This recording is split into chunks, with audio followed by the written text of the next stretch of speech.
Eliminăm sau nu zmicelele din coronamentul pomului?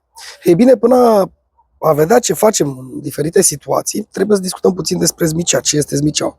Zmiceaua este un element de prerodire, adică va rodi după un an de când ea se formează, adică dacă tăiem anul acesta pomul, ea va rodi anul viitor, dar dacă noi cunoaștem structura pomului, avem posibilitatea de a o lăsa sau nu a lăsa, pentru că ea ne va genera rod, respectiv pe suprafața ei se pot genera burse de rod în timp dacă știm cum să gestionăm corect situația.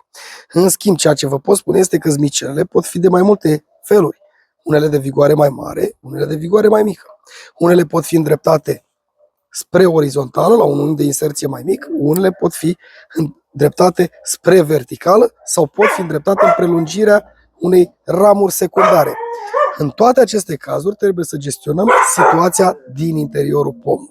Și haideți să luăm două cazuri concrete. Primul de față, această ramură, care vedeți că a crescut la un unghi de inserție mai mic, care la origine a fost o zmicea și a fost lăsată în coronamentul pomului. Peste ani, ea a dezvoltat elemente de rodire și de prerodire, cum sunt pintenii și țăpușele, dar, totodată, avem în partea terminală o nuielușă prevăzută cu mugure florifer și o altă zmicea care merge într-o parte superioară.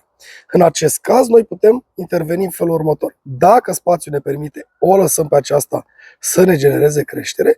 Dacă nu, o secționăm la un mugure vegetativ pentru a direcționa o creștere în altă parte sau pur și simplu lăsăm nuielușa ca element de rodire și venim și intervenim printr-o secțiune de trecere exact în această zonă aici.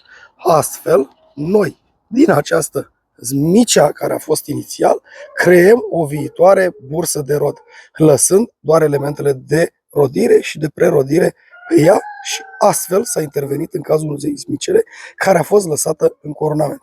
Dar după cum vedeți, avem și zmicele care merg într-o zonă verticală, au tendința de creștere precum un lac.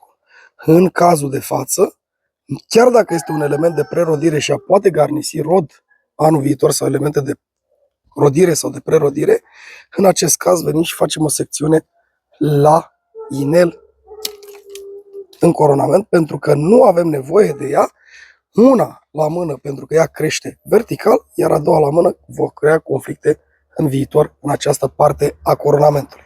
În cazul de față avem o prelungire care ne dă un element de prerodire aici și venim și scurtăm printr-o tăiere de trecere foarte simplă în această zonă, iar această zmicea ar putea fi lăsată în coronament pentru că ea crește la un unghi de inserție mai mic. Dar dacă ne ducem în zona în care ea crește, vom vedea că ne va genera un conflict în acea zonă. Ei, în cazul de față, eu nu voi elimina total la inel, ci voi face o scurtare la un mugure vegetativ îndreptat într-o zonă în care eu vreau să-mi genereze o creștere și astfel în această zonă, în timp, îmi va garnisi cu rod, iar anul viitor, după ce se va efectua această creștere, voi vedea cum voi interveni. Dar aceste cazuri sunt foarte rare, adică nu se face această intervenție decât în cazuri acolo unde vrem să garnisim pur și simplu coronamentul pomului. Aceste scurtări atât de dramatice, atât de drastice ale zmicelelor nu se fac decât în anumite cazuri. La fel de bine putem lua acest caz.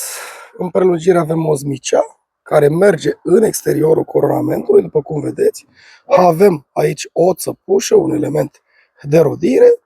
Așa că dacă vreau să generez creșteri și să îmbogățesc coroana, vin și fac o scurtare la un mugure vegetativ care să prelungească această creștere, respectiv șarpanta principală. Și mai avem un alt caz, acolo unde avem o aglomerație din aceste zmicele, ne uităm să nu creeze conflicte și faptul că ele sunt foarte apropiate și creează o densitate în coronamentul pomului, vom veni și le vom elimina la inel unele dintre ele, astfel încât această aglomerație să nu se mai creeze. Și astfel am putea spune că aceste zmicele sunt elementele de prerodire la care putem interveni în coronamentul pomului. Singurele. Restul, nuielușă, țăpușă, pintele și așa mai departe, nu intervenim decât acolo unde vrem să întinerim vetrele de rod, dar despre asta vom discuta într-un alt videoclip.